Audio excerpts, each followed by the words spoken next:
live radio, local podcasts, the Frederick Podcast Network at listenfrederick.com. The Fedora Files. Hello and welcome to the Fedora Files. I am Gregory Fedora, and with me today is a returning guest who is always doing something cool and fun, and we always like to bring him up, especially when there's a Friday the 13th coming up, because he's always got something good. It's Jason from Spooky CLT, and he's like, if you haven't seen the other stuff, go back to previous stuff. He's done some really awesome events and some cool things, and he's got some new stuff to share with us. So, Jason, welcome again for like the millionth time. Actually, no, it's probably, Thanks for having me. Yeah, I think it's like the third or fourth. I think it might be 4 or 5 at this point. Is it? I mean, I know. Well, we talk online and message each other, so it kind of blends in my mind. Isn't it crazy? We've been doing this for a while now. Yeah, like I'm getting close to a decade of Spooky CLT, which is just crazy to think about. Are you gonna have a party for that? I mean, we'll see. It's 2018 officially. Okay. So, or 2018 was the official start. So 2 years away. All right. So you got time to plan. Yeah. Okay. Now, if you do that, I actually want to show up and be there for so you've got to give me a heads up if you are doing it. Like I need like a month out. Okay. So I can plan. I'll do what I can. I had to think of something big because I'm excited to announce I have 2 events coming up. All right, let's get into it. What's going on? Yeah, well, for starters, I'm Jason. I am the Spooky CLT guy. CLT stands for Charlotte.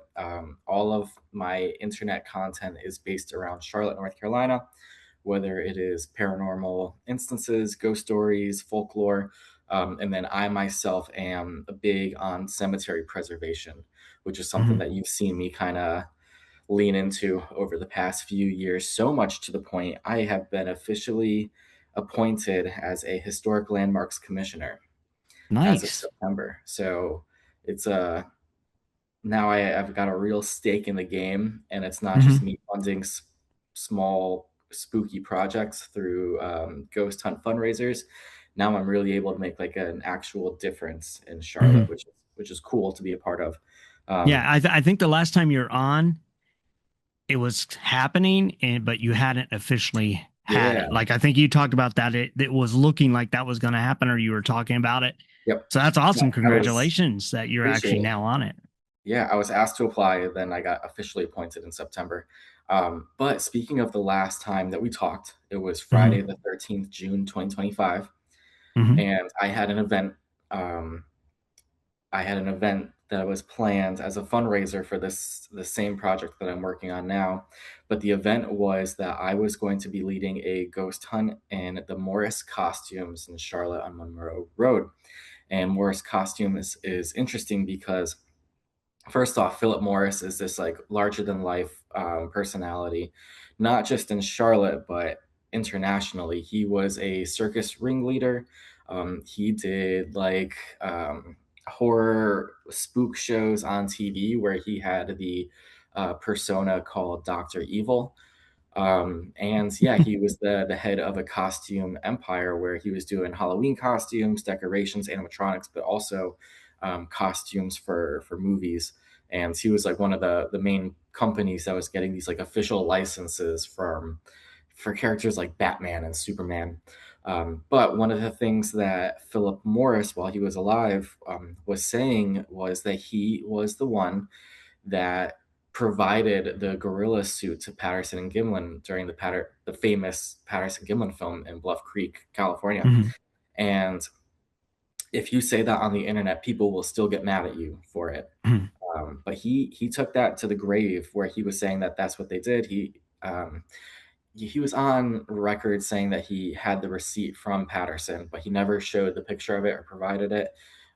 But for decades in Hollywood, he was the gorilla suit guy. He was the only one in the game doing it. So it would make sense for them to reach out to him. Now, during the ghost hunt, with the permission of the family, his grandson was the one who gave me permission to do all of this. And he was right there next to me, talking to the crowd, talking about the history and being part of the ghost tour.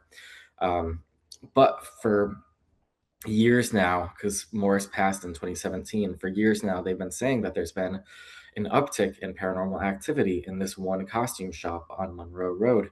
And so we brought ghost hunters out there, we brought the public, and we do believe that when we asked Philip Morris, when we intended to ask the spirit of Philip Morris if he did create the costume for Patterson Gimlin film, he did say yes. And he did say yes by lighting up a string of I always forget the acronym, Mhm. the energy readers that you always see on the Yeah. ghost shows. Um, I want to say EKG reader, but that's not it. Yeah. Now I um, know what you're talking about. I don't know the name. And right. So we had that was one of the many tools, and I'm giving you the footnotes of this event, but that was one of the many tools that we used. And when we are specifically asking Philip Morris, it was the only time that this jump rope of these sensors lit up enthusiastically, um, which I'm taking now as confirmation that the spirit is standing by his claim of being the Bigfoot suit creator. And his grandson is going. He's all over the internet making the same claim. So it's not just me saying this. Uh, nice. but it's exciting for Charlotte, and we raised $2,000 that night for another preservation project. So now here we are. We have another Friday the 13th event coming up for February Friday the 13th, 2026. But funny enough, I found myself in a position where I now have two events, 2 weekends in a row in Charlotte. Nice. So yeah, so this coming up Friday it's called Haunted Hangout: Spirits, Stories, and Secrets of Charlotte, and Mhm. I have this crazy opportunity to actually be co-hosting this event and being able to interview, doing a Q&A with Jawan Mass, who is on the TV show The Ghost Brothers. He's Okay, a cool. Yeah, he's a TV personality, producer, paranormal investigator, YouTuber, and him and his friends, they created the group Ghost Brothers, which is Mhm. now 10 years old, which is crazy because I remember when they first came out.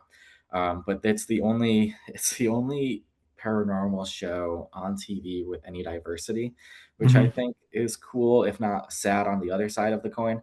Um, but after Ghost Brothers, they continued to make Ghost Brothers Haunted House Guests, where they would actually spend a weekend at a location and film throughout the weekend, as opposed to just doing one night.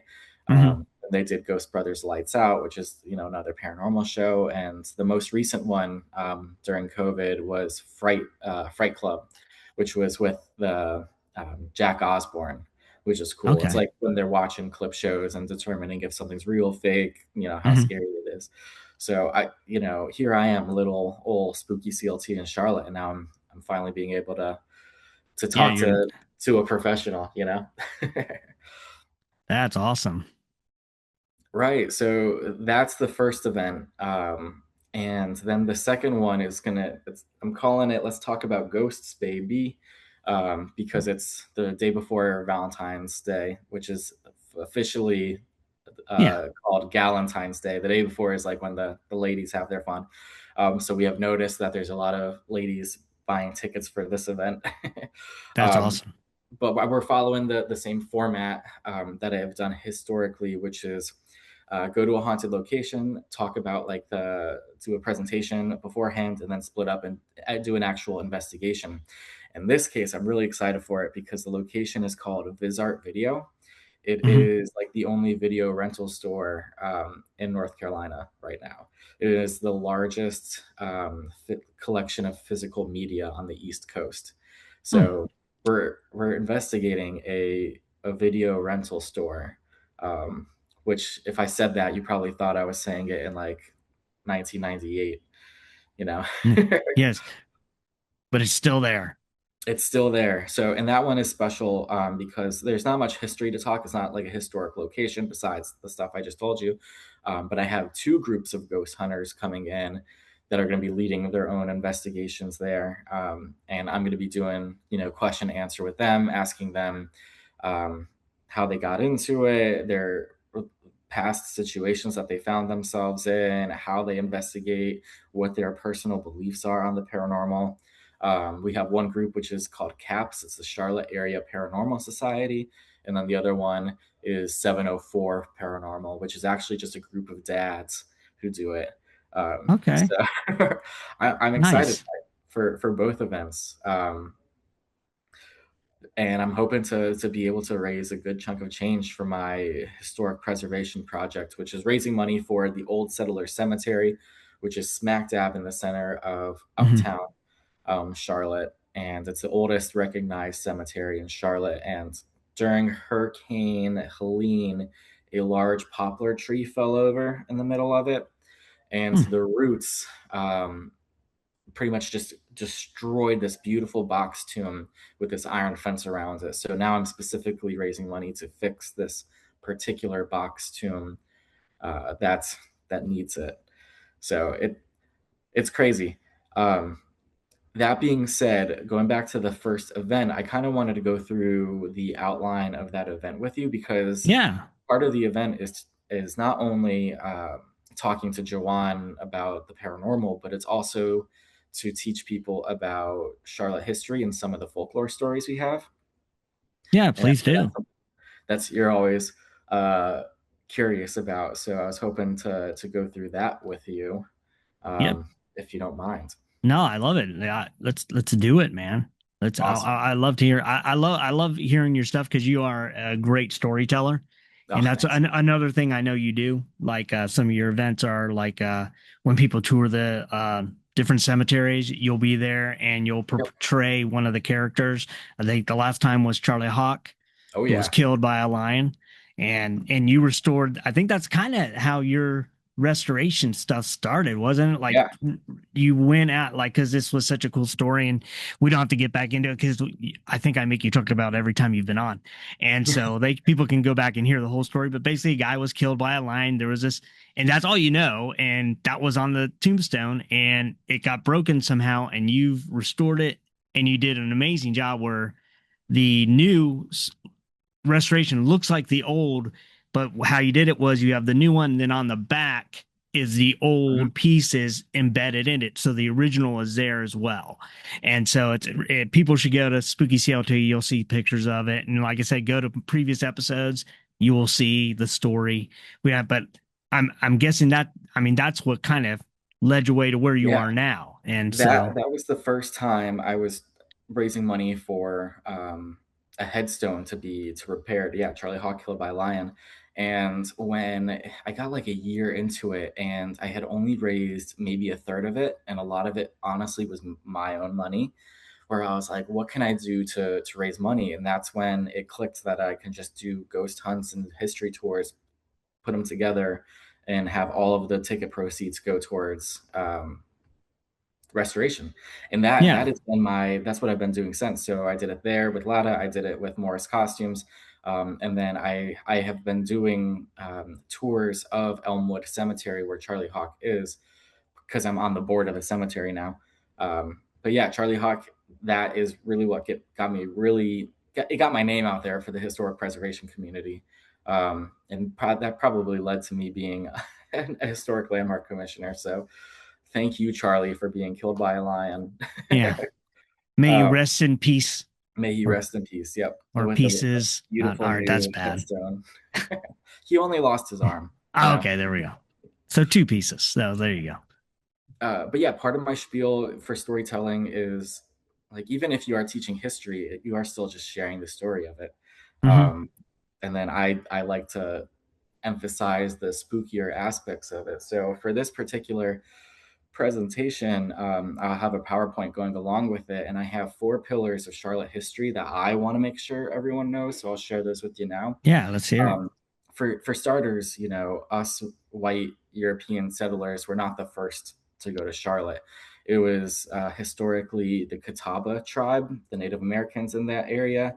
It was part of their grounds. They're mostly based out of what is now South Carolina, but along the Catawba River, which is what we dammed up to make Lake Norman, and Hmm.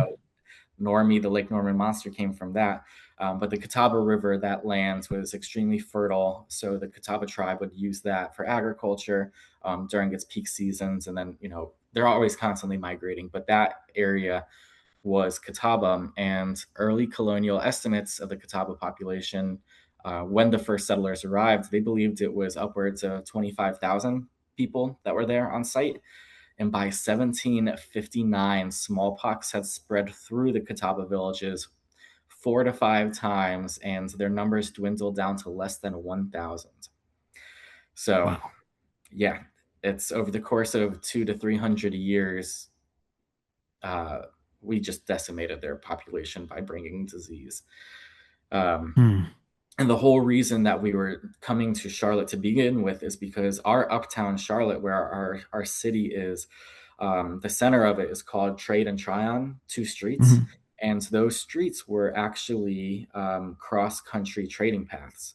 So Tryon went north to south with the Great Wagon Road, and then Trade went east to west, kind of like beach to mountains. Mhm.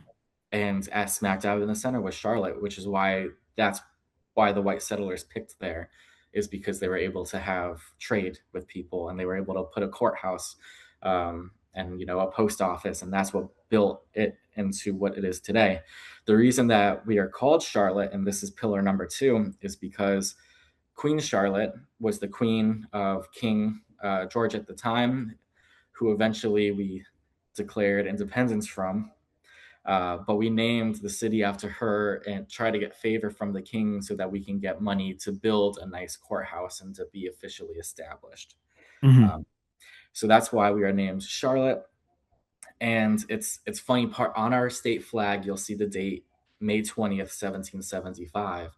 And what happened on that date is the people of Charlotte, at least the wealthy landlords or the landowners, they got together in a room and they were talking about, the country is clearly headed towards revolution. It's breaking itself off the king. We support that. Let's go ahead and declare it. So they made the Mecklenburg Declaration of Independence, and they had this guy, Captain James Jack. He was a bar owner. They gave him the declaration, put him on a horse, and he actually rode straight from Charlotte to Philadelphia to present it to Congress. And when he gave it to Congress, they said, "Whoa, we are not ready for that, but let's hold on to it." And Yeah. then a year later, July 1777, 76, the Jefferson Declaration comes out. And it was John Adams who actually wrote to Thomas Jefferson saying, "I couldn't help but notice how there's a few similarities between the Mecklenburg Declaration and the Declaration of Independence," pretty much accusing him of plagiarizing. So Nice. when you see a North Carolina license plate, if you ever see it on the highway, it's possible that it may say First and Freedom. And that's why, is because here in Charlotte, we declare that ourselves were the first ones to declare independence from the king. Okay. Yeah. Another pillar of our history that I want to make sure everyone knows is our hornet's nest mythology, which actually goes in with hand in hand with the revolution again. Um, in September 26, 1780, General Cornwallis invaded Charlotte. Mhm. And when he was first making his invasion, the colonists, the Minutemen, responded by setting up at Trade and Tryon with cannons and whatever guns that they had on hand, and they actually repelled 3 different volleys of British troops coming in. Hmm. They lost that battle because it was like 300 against 2,000. Yeah. But when Cornwallis, he was writing in his diary, he noted that entering Charlotte was like entering a hornet's nest, because they were so unwelcome, not only by the guys shooting cannons and musket balls at them, but also just regular citizens were, throwing rotten tomatoes at them in the street, and no one was welcoming the British in Charlotte. So Mhm. he didn't like being there. And then the tip of the nest iceberg is that later in 1780, in October, there was actually this skirmish called the Battle of the Bees, where the British were low on supplies, so they were having to go out and raid farms in Charlotte. And they were going down Beatty's Ford Road. They found McIntyre Farm, and they started pillaging, and one of them stepped on a hornet's nest underground. And Oh wow. because of like the chaos of being attacked by a million different hornets, they thought that they were under attack. So spectating colonists took advantage of this, and there was only 13 of them. They started opening up fire on the British, seeing them skirmish. And the generals in the back saw the chaos happening, thought that they were being decimated, and actually ordered a retreat back into the city, thinking that they were being attacked by this huge army, but in reality, it was only a dozen guys and a hornet's nest. So Oh, that's awesome. now, if you go into Charlotte, not only will you see like hornets nests on historic landmarks, the side of cop Hmm. cars, badges, but we also have the Charlotte And Hornets, our hornets. NBA team. Yeah. Uh, and I think it's crazy that you'll see a stadium full of people with Hornets gear on, and I bet only 10% of those people know Yeah. where that come from and why it's important for our history. If that. If Yeah. right, yeah. Yeah. Um, and then the fourth pillar is our connection to gold. The first gold rush in America, before it happened in California, it actually happened in North Carolina in the Charlotte area. A teenager named Conrad Reed was bow hunting in his backyard in the creek by the woods. He came across this beautiful big lump of what he thought was just like a cool looking rock, but it was this big hunk of gold, and they actually used it as a doorstop at their house for 3 years. And eventually, Oh my gosh. when times got tough, the father brought it to Fayetteville in North Carolina, see what he could get for it. And the jeweler that he went to was like, "Oh yeah, no, it's a nice rock and all, but I'll give you $10 for it." And so he accepted that money. Then the guy was bragging in town saying, "Look at this big thing of gold that I, swindled this guy out of." And then Conrad Reed's dad came back into Fayetteville with guns and said, "Give me my money." Hmm. uh, and then, word got around, and eventually there was up to 70 gold mines in the Charlotte area because there was all of these veins of gold underneath the city. And then next thing you know, we have all these gold mines. In the Civil War, the mint for the Confederacy was in Charlotte because we had our this gold deposit, and Yeah. now we are still a banking hub Hmm. because of that history of us having a mint in town based on the gold deposits. So once again, like a small piece of history is now has this huge effect on our cultural identity. Charlotte is a banking city. Stop anyone on the street and they either are a banker, work for a bank, or have a friend or spouse that works for a bank. Hmm. So that's the Charlotte history of it. Um, and then I'm going to be sharing a little bit of an urban legends in town. Do you have your phone on you? No, I don't. But Okay. you sent something Yeah, I on sent you. Instagram. Yep, I sent you the pictures and the reference to what I'm talking about. So Yeah, the Vampire Motel yeah, and yeah, the yeah. 13 Ghosts of Charlotte. Yep. So Nice. the Vampire Hotel Urban Legends is a story that I'm going to be sharing that night. And this isn't new-ish for me, only 2 to 3 years old, so I'm still getting details about it. It's Hmm. not something that was like established. You're not going to find it in like any other books or anything. This is something truly that was spread word of mouth in Charlotte, and I just happened to be lucky enough to hear it myself and kind of try to piece the history together. But so you're looking at the pictures online. There's Hmm. this motel on Moorhead Street, which is actually really near the Panther Stadium, near Uptown Charlotte. It was called the Toll House Motel on Moorhead Street, and it once served travelers, but later became the notorious Vampire Hotel. And the Toll House Motel property began as a 1920s brick Tudor revival home. You can see in those pictures. Yeah. And it was later converted into a motel with three small cottages added to the back. So that first picture, you can kind of see there's parking behind it and three smaller houses. Hmm. Um, and it was a motel for people, but later on in its life, people started having complaints about it because, well, for starters, like if you were to look at the motel, all the windows would be blacked out, and then at nighttime people would notice these like old cars parked in the parking lot, and there would be Hmm. like these huge parking lot parties with people who were allegedly wearing like big fur coats and kind of like old timely get up. And this would be in like the 80s, 90s, past the time of that outfit. So it Yeah. had this. So people started calling it a vampire motel because they were seeing no one during the day, only at night, and people that were like out of their generation. They felt. Hmm. Um, Now the flip side of that coin is you can actually see in like the early 2000s the motel was shut down because it was deemed a public nuisance. And I found all of these articles regarding, complaints against the motels, but also like drug sting operations where they once arrested 60 people at one time, and they were linking the motel to prostitution rings and Hmm. all of this crime that was happening in these motels.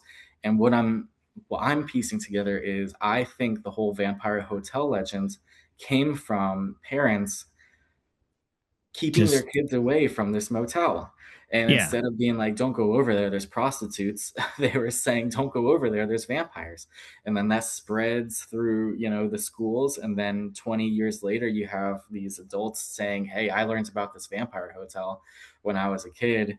And it coincides with this motel, turning into a drug depot. Um, and it's a very unassuming place Hmm. from those pictures. There's nothing creepy about it. It's not like this No, yeah. Gothic brick, Yeah, it cathedral just looking looks like a hotel. house. Exactly. So for something like that to earn the name of Vampire Hotel, it really would have had to have been the actions of the people there and Hmm. less about the aesthetic of the hotel. Um, and what's the cherry on top of this story is, it, the motel eventually got demolished, and now it is those cookie cutter Condos. apartments that Yeah. not you see not only everywhere in the United States and I'm sure abroad, but like that is the identity of Charlotte right now. Is like there's so much Hmm. expansion, all these apartments are coming in and they all look exactly the same. And that is what ruins our vampire motel. Yeah. Ah, they ruined it. Right. The, mm. Now the question is if those vampires were real, and if they were really onto something, then where are they staying now? Yeah, where'd they go? Where's their hotel?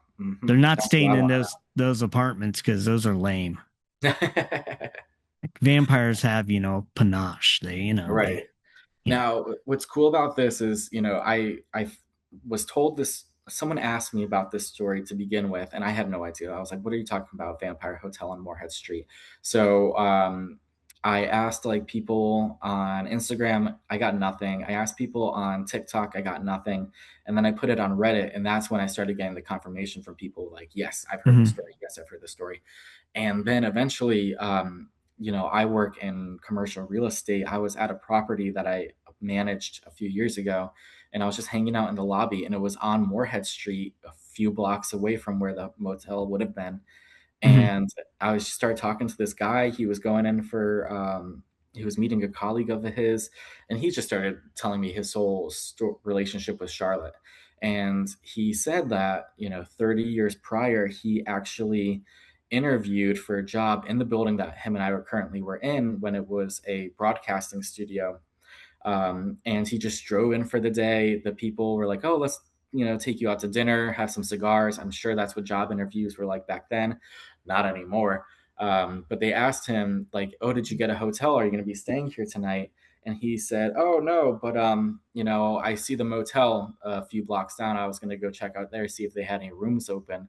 And they told him, do not do that. Don't you dare go Yeah.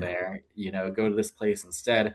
And he didn't know that I knew exactly what they were talking about. Um, he did not mention vampires, but it Yeah. did confirm that that place had a A reputation. reputation. And Yeah. here he was 30 years later, still, I'm sure it was actually 40 years later at this point, but here he was still, had that memory about this vampire motel. And I think That's that's awesome. awesome. And it's sad it's gone, man. That'd been like it would have been so cool if somebody would have bought it and really played up the vampire motif Right. and restore Gosh, it. if I would have done that, and I would have made a vampire museum, is what I would Yeah, have done. exactly. The Hmm. Charlotte Vampire Museum. So Exactly. I Yeah. So mean, let's call him a vampire. this is a little off story, but or off your thing. Like I know in the New England area there are tombstones that talk about vampirism. I was just curious, are there any in Charlotte since you do the cemetery? Have you found any? No, but Okay. it's so one thing I'll say, and this is just a story. I know that it's not real, but Hmm. if you were to go on one particular ghost tour in Uptown Charlotte, they'll bring you to Old Settler Cemetery, which is where I'm raising money for to have it Hmm. restored. But the one plot that I'm fixing was a two stone tombs right next to each other. So those are like above ground stones where like the Yeah. engravings on the top of it. The bodies are not in those. The bodies are still Hmm. 6 feet under. They were just like signs of wealth. Like, oh, you have one stone hanging up. Well, I have six, making a box and beautiful and all this stuff. Hmm. But anyways, these two stone tombs were surrounded by this iron gate, and it's the only headstone in the cemetery that has this gate around it. So one of the ghost tours tells their people that it was a vampire, and that's why there's these Really? iron bars around it. Completely made up. Yeah. Because I've done the research on the Hardy family, which is who was there, and unless they saw something that I did not see, they were not vampires. They were just playing off the fact that it was the one thing covered in iron Hmm. bars. And fun fact about the iron bars, they actually were imported from the factory that made the bars that did the prison bars for Alcatraz. Oh, So, really? crazy, crazy connection. Yeah. That's My cool. thought is that Patrick Hardy, who was buried there, he was like a contractor engineer. He actually had a hand in building the newish courthouse in Charlotte, as well as like a St. Peter's Catholic Church and all this stuff. So he was well connected in the construction world. I'm assuming he just got those bars for a good deal. Um, Hmm. but yeah, that's the only other vampire story that I've heard in Charlotte, and I know it's baloney. So, Hmm. but All right. I I was won't just say that while curious. on the tour. No, I would Yeah. love to find another vampire story or a werewolf story. That's what I really want. Yeah. That'd be awesome. Right. I'll keep my ears open. Yeah. Okay. So next part is, this event on this coming Friday with Jawan is happening in this place called Camp North End in Charlotte. Hmm. And what it is like this huge uh, campus that was all of this factory grounds, and now they've converted it into like restaurants and shops, and they just opened up apartments for the first time, and like their 10-year plan is to have hotels and stuff too. But it's like they want it to be like a walkable city by itself, pretty much. It's called Camp North End. So I'm going to be going through the history of Camp North End with this group while they're sitting at the place, because there's a lot of cool history in here, and I'll share it with you. But Hmm. I do want you to keep an open mind of, there's paranormal activity at Camp North End for sure. No strong narrative what it is yet, but like, let me know what you think the Hmm. hauntings are coming from through all these past lives of Camp North End. So starting in 1924, that's when like the first factory was built, and it was actually the Ford Motor Company.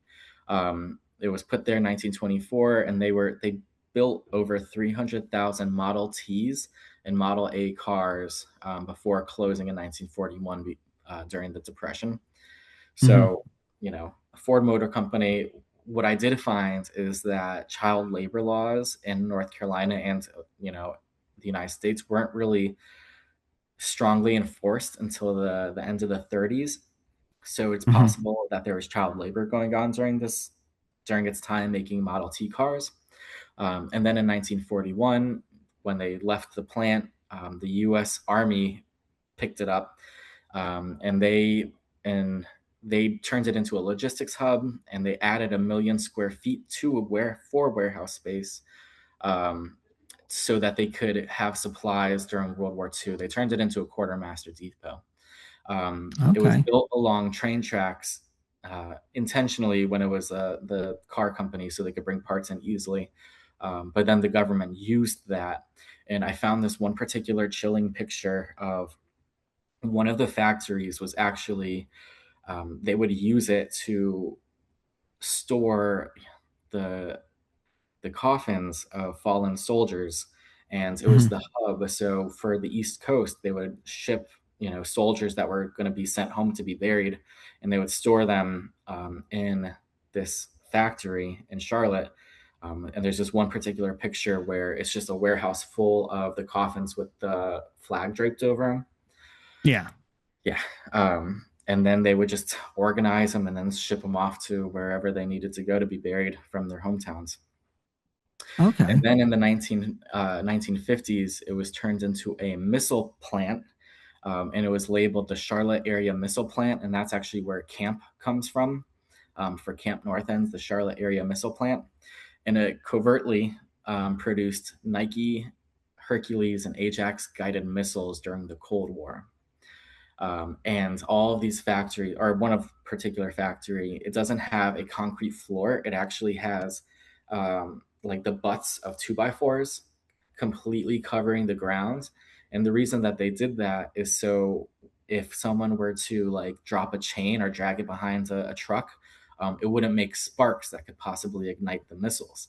So they were trying to make a spark-free environment by having wooden floors instead of having concrete floors. And Gotcha. those wooden floors are still there today. Nice. Then in the 1960s, the manufacturing shifted from missiles to this particular unique six-wheeled all-terrain military vehicle called a Gamma Goat that was intentionally built so it could terrain through like it could go through mud and then also through water. It was able to like adjust where the axle was. And I'm thinking that was for Korea or Vietnam. And then it was abandoned for a good chunk of time. And then in the 70s, it was picked up by Eckerd Drugs, which is now known as Rite Aid. And it was used as a pharmaceutical distribution plant up until 2015. And then that's when it got sold because it was abandoned for, not being used for like 20 or so years. And then past 10 years is when they've been turning it into what Camp North End is today, which is this, cultural hub of Charlotte. Okay. Right. It's a cool place. Definitely look at, I've posted some videos lately of it. But you can see like it would be like the perfect set of like The Walking Dead or something, big factory, glass windows, there's a water tower, and just, there's art installations everywhere over it now. But, throw in some weeds and some broken windows and it would look like a set from The Walking Dead. Very cool. That's awesome. Yeah. So where do you think the ghost stories would come from I'm with gonna that? guess the factory. Don't Yeah. you think? So I know I led the witness there a little bit. One of the hauntings that happen are people hearing children giggling and like feeling some mediums have told me that they have felt like spirits of children walking around. So that's when I started looking into like, I know Ford used child labor. Oh yeah. And the timeline matches up where he would have had 15, 20 years before they couldn't use kids. So I wonder how many kids were lost. Yeah, in that. But I don't have proof of that yet. So right now it's just speculation. I'm not the biggest fan of Ford. All right. Now, the last little bit is, I have this TV star that I have the opportunity to talk to who is well connected in the paranormal field. When he first posted about the event on his Instagram, I was just like going crazy on the inside because Amy Bruni had commented on it. Like the people in the Kindred Spirits show, they liked it. And then like Steve Gonzalez from like Ghost Hunters, like he liked it. So all of these people that I know from TV were liking this Instagram picture of the event I'm co-hosting. So I was just going crazy, but I'm taking this opportunity to really try to sell Charlotte to Juwan to be like, man, if you're making, your next show, your fifth Ghost Hunter show, yeah, include Charlotte, if not make it the focus. So I have 13 slides of my favorite 13 ghosts of Charlotte that I'm going to be showing him and, trying to see if I haven't figured out how to word it. If I want to do like, do you think this place is haunted or not, like real or not, or, whatever. But I want to show him the 13 ghosts that I've selected for Charlotte. And I sent you the Instagram for it, but it's hard to do this on a podcast, but we have the Dusty the Dunhill Ghost. There's the Spirit of Spellbound Salon, Fred of Lada Arcade, which is Lada Arcade we have talked about in the past. There's the Ghost Lanterns of Camp Green. There's a hitchhiking ghost outside of Johnson C. Smith University. Ambrose, the Spectre of First Presbyterian Church. That's a crazy story during the Civil War. The Haunted McMinch House, which is like the Charlotte Haunted Mansion. Hmm. There's the Phantom of the Firehouse. It's a haunted firehouse. The VisArt apparition. VisArt is where we're having our ghost hunt. They actually have an apparition of a torso less person walking through the aisles. So like the people that work in the video store will see a pair of legs walking through the rows of DVDs, but they don't see a torso and they know they're alone. Then there's the Spirit of Morris Costumes, who we believe is Philip Morris, who still claims that he made the Bigfoot suit. The Ghost of Alexander Michaels, the Conjure Man, which is this spooky specter that goes between this plantation in town, as well as this like old store that he used to work at. He haunts the stairwell. And then the Praying Lady of Tryon House Apartments, which is people are still claiming in these apartments to see a woman praying next to their bed. And I found an article from the 1940s where a woman was killed in a fire, and they actually found her body in the praying position next to her bed. And now Oh, people are wow. still seeing it. So I'm really hoping to be able to sell to Jawan that Charlotte is in fact a paranormal destination. And if you wanted to make a season exclusively in About Charlotte, then I Charlotte. already have 13 places picked out for him. Oh, yeah, man. That's 13 episodes there. Maybe Right. 26, Yeah, that could be 2 days, two uh-huh. per thing. That could be You two know? seasons if we wanted it to. Yeah, exactly. I mean, because I think seasons now are what, 8 episodes. So, Right. Not even, yeah, barely. yeah, it's like it So used to be. those are my two events coming up. I'm really stoked about them. I'm still putting in the work to make Charlotte a well-known paranormal destination, and I'm still putting in the work to save some Charlotte history, Hmm. um, and just trying to get people interested.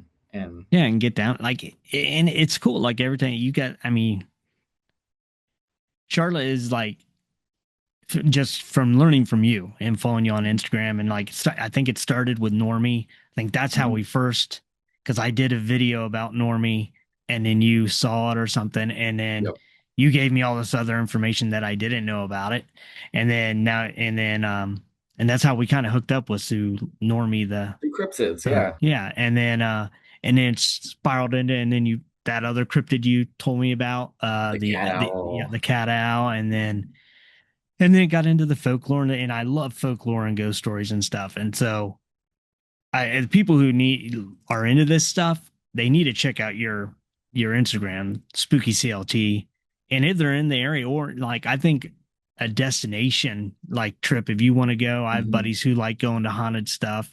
I definitely have tried to encourage my one friend who goes around to try and I know he hasn't contacted you because I've asked him. I was like, you need that. I was like, you got to contact him because I think you two would get along, but also you could show him the cool stuff. I was like, Mhm. contact him and like have him show you where these things are because he's really into like the history and the ghost stories.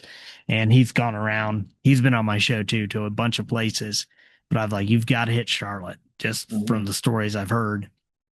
But it's got such crazy, fascinating history. Like from the gold to the revolution to everything. Mhm. It's like what is going on? You know? Right. Yeah. And Speaking of Normie, I have huge news. There is this organization that gives grants out for folklore signage. Like mhm. they're the ones who did the Sleepy Hollow signage, actually. Um, Oh, cool. and we were awarded the grant this year, and we're going to be putting up a sign near the lake about the Lake Norman monster, talking about decades worth of sightings of this creature from folklore. That is So, awesome. right, it's not up yet, and when it is, I probably won't shut up about it for years to come. Yeah. But but exciting stuff, you know. Yeah, that's awesome. Like, yeah, Mhm. it'd be cool if you can get that. It'd be like they need like I know like in my area we have the Snallygaster, and so like I'm trying to get more people to get involved with that, and like we don't even have a sign anywhere about it, and Yeah, it's like we got to get something before I die and stop talking about it, and right. because then who's going to talk about it? No, and Well, so what's going to happen is someone, some kid years from now is going to hear about it, and then they're mhm. going to get super into it, and they're going to buy all your books, and Yeah, they're going to treat it like, this is the Bible for the Snallygaster, and then yeah. they're going to they're going to pick up the football, but it just sucks that it's always like one person at a time. Yeah, it's like slowly, like so. But it's cool. It's cool. I love like seeing everything you're doing, though. I mean, Charlotte should be so. They should have a spooky CLT day and give you the keys to the city. And I like seriously in my mind, like I've heard of Charlotte, and the Hornets and stuff, but like Mhm. it wasn't until I came across you that I was really like, Charlotte sounds like a really awesome. Like it's on my list. I want to go like hit it. And Good. because I've been to Savannah, I've been to St. Augustine, I've been to these other, and it just was never on in my radar of, oh, that's got cool stories. You don't Right. think about it, and then now it's definitely I want to go because it's also a beautiful city. The pictures you've posted of the different places there, it's Yeah, like it's I'm not so like cool. I'm not well traveled overall. Like I have been to like Savannah, and Charleston, like southern cities and stuff like that. But for work, I actually went to Chicago for the first time a few months ago, and like I know Charlotte is small, Hmm. but going to Chicago versus like New York or something, but like Chicago's huge, like huge. So now I'm like Yeah. Charlotte is maybe this kindly to like 10% of what that is. Um, Hmm. so it really is a city where like someone like me can really get into it and learn the history and kind of understand Hmm. it. It's not, it's not this huge conglomerate, but um, I love it here. And I always tell people, no matter where you are, try to learn about where you are and like become passionate Yeah. about it. Cause like everyone wants to live in a cool space, but you can make the space you're at cool Yeah. If you just by find out about it. by getting involved, Yeah, well, I Like mean, I think we've talked about this before because, like you said, you're a transplant to Charlotte. I'm a yeah. transplant to this area, and it's so funny how the people in the area never heard of like the different ghost stories and the monsters in this area. Then I came here, and I'm like, oh my gosh, this is incredible. Right. And you were the same way, and it's really fun. I was talking to Everyone should know this. yeah, well, what's really interesting, there's a priest here in Middletown, and he and I have talked, and he's really into folklore. Very cool guy. Mhm. Um, he said like when he got sent, he's recently moved to Middletown. So like the former priest left, went to another parish, whatever, and he came. So he was like he's into folklore and stuff. So before he got here, he just typed in what are the cool folklore about Middletown. And then Mhm. he saw the Snallygaster and he's like, what the hell? He was like, this Right. is crazy. And so then when we ran into each other, he invited me there. He wanted to have a big folklore festival at his church and he invited me to speak at it. And Awesome. so it's like it's cool. Like, yeah, it seems that it's the transplant people that come and, you know, it's kind of like that line in Hamilton, immigrants, we get the job done, So they, the people who come in, we're like, yeah, we're gonna keep this stuff going. We're Right. gonna, Keep it going so is the key point because like I'm still leaning heavily on the historic landmarks reports that were done in the 60s and the mhm, the history books that were written 80 years ago. Um, so yeah, like it's tough nowadays. Like I guess personally, like I have my mother is Polish and like her mother taught us all the traditions and stuff, but my mother's not as into it, and I'm like, well, like if it's less and less every year, my daughter, like if I don't do anything, she's not going to do anything, so it's like up to mhm, us to continue that. And like I just look at the traditions and the stories that were missed from prior generations and replaced by the modern media mhm, slop, and I love TV shows, Marvel, and like all that stuff. I love it, but like there's so much of it where if you don't try, that's going to replace your family mhm, history.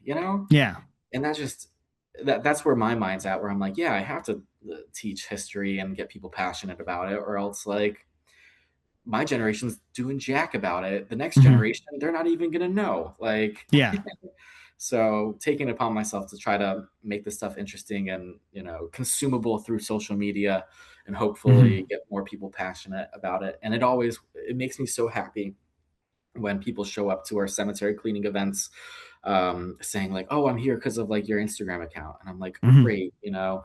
Like, Um, awesome. Yeah. right, yeah, like, I know a handful of people who have told me that where I'm like, okay, great, like I've affected a handful of people, and that's it. But yeah, I could talk about that all day. But Mhm. those are my spiels for my two upcoming events, and I appreciate you spending the time to let me chat with you about them. Oh, I love it. I love it. Like I know can't wait because I know you'll have more coming. And I definitely every time you have one, I want you to come on because I love hearing the stories. I love hearing what you're doing. And it's fun. And hopefully like when people hear this, it'll inspire them to either one, look at the history and the stories of their area and maybe Hmm. even go to a cemetery and be like, hey, I maybe I can help clean this up. Like there's Right. maybe I can step up and do some stuff. Cause like look, I'm just saying, look at what you did. You started with one tombstone, and now you're on the board to like take care of the historic stuff in that area. And that's like, Yeah. I mean, that's awesome. That's a cool thing to like. You're making a difference. I mean, not only are you telling fun stories and looking into cool things, but you're also you're preserving stuff and making it Yep. so that future generations will come and be like, they're gonna see Charlie Hawk's Hawks Hawks. I whatever say Hawks. Hawks tombstone and be like, that's cool. And then maybe they'll look up what happened because it doesn't say more than that on there, Yeah, it and just like, says killed yeah, by a lion. yeah, how, why, what was going on, Mhm. so it hopefully it leads people to research and do more. Absolutely. So I'm thank you for coming on. I know you got places to be and things to do. You got an event coming up, so you got to get ready. And uh so hopefully as more events come, you'll let me know and I'll let everyone else hear about it. And hopefully, like I said, I hope it gets inspired. For those of you who are watching, listening, or whatever, go check out Spooky CLT on Instagram. Check his stuff out. Follow him, like his stuff, check all of it out. It's like he's got such cool little folklore and ghost stories and cryptid stuff on his like Instagram that you'll be like, I had no idea Charlotte had all that. Hmm. So you'll learn something. You'll put wrinkles on your brain. So Absolutely. And happy yeah. Friday the 13th.